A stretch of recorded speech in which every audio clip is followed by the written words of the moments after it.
I remember being afraid to be pregnant because I've already lost twice. And before I got pregnant with her, we moved to Waco because my husband's mom needed help with his mother, so my husband's grandmother, and she had dementia, and she was my best friend, my absolutely best friend. I love old people. They're my favorite. And so I took care of her for about almost 2.5 years. And then the last 3 months of her life, she got diagnosed with lung cancer. And so she was in hospice. And while she was in hospice, I took care of her also. I was 23 years old, dealing with hospice, and seeing the life being taken out of somebody was very difficult. And then she passed away after 6 weeks, in hospice care, May 28th. And then exactly a week later, I found out I was pregnant with Arya. On February 4th we went in for non-stress tests because I was 40 weeks. So they wanted to make sure that she was moving okay, make sure her heart rate was good. We went in, me and my husband, and they put the monitors on me, and they kept saying that she was perfect, she was wonderful, she was moving great, her heart rate was great, and that she was really big. And I remember turning to my husband and saying, will you tell them to stop calling her perfect because they're gonna mess it up.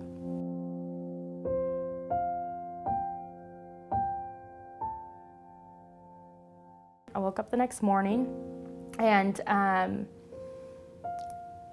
kind of knew something was wrong. She had moved a little bit, but not as much as she normally did. And when she moved, my whole belly just looked like a big wave pool because she was so big. And so I called my husband. He's like, you're just worrying, just calm down. They tell you to drink a Coke, so the caffeine, will get them going. Well, I drank a Coke, and my entire pregnancy, I'd only make sure I'd had enough, 1 Coke a day, and sometimes not even, just so I wouldn't mess things up. And so she still didn't move.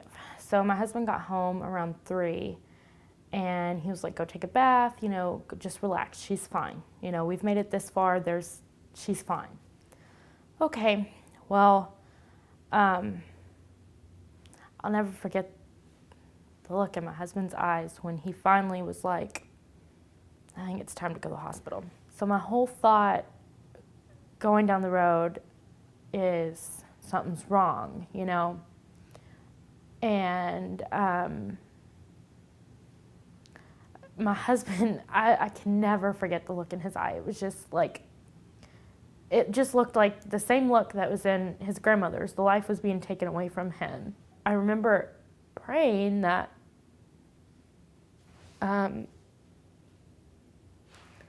that if something was wrong, that instead of taking Arya, this innocent life that is not lived, just to take me, they made me roll on to my left side to see if they can get her heartbeat, and nothing.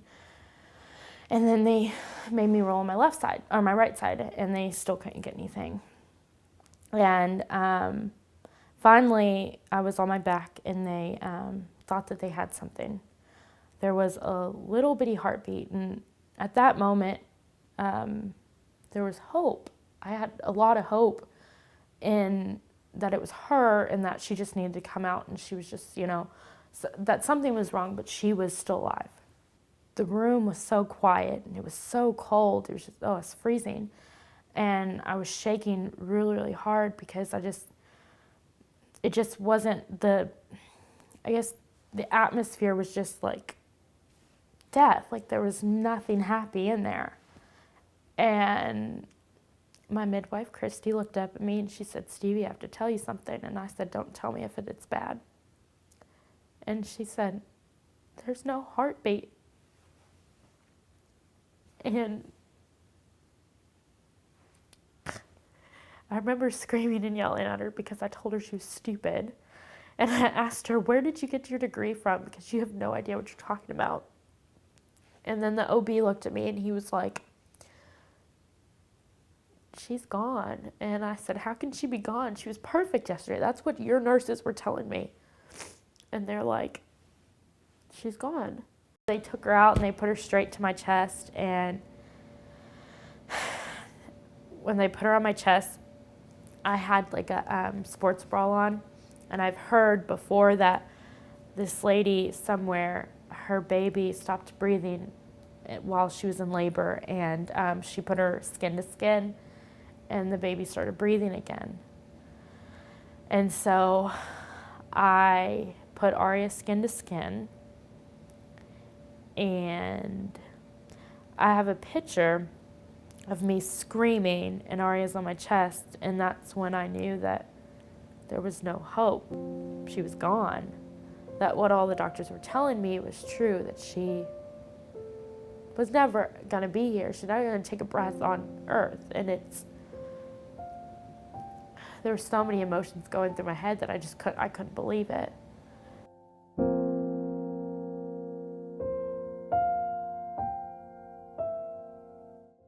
Coping is just a word. It's hard to explain how to cope, because there's no coping with it. You're there. It's kind of numb. You just kind of go with the flow, I guess. The families that have lost a baby go through this stage of empty arm syndrome, where you have nothing to show for what you did. You did this amazing thing and you have nothing to show for it. And my arms were empty. My body was like, you're supposed to be doing this, mother something. And I'm like, there's nothing to mother here. So my Wendy had made me a sock monkey that weighs 9 pounds, 12 ounces. After I saw how much it helped me and my family, I decided to do it myself.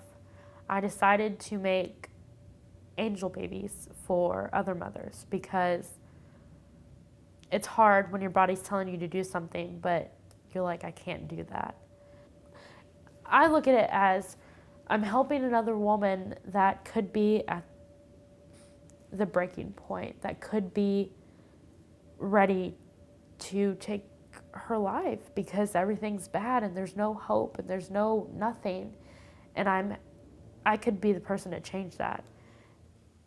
I'll never forget Arya. And I was worried about forgetting her when everything happened because she's not here. But I'll never forget her because she made me a mom. And she's the reason why I am a mom, and one day someone will be able to call me mom. And I'm excited for that day. I don't think it'll happen anytime soon because I've got a lot of stuff I have to deal with before I can ever have a baby again. But when that day comes, hopefully I'll be ready. I'm sure I won't be, but I'll deal with it.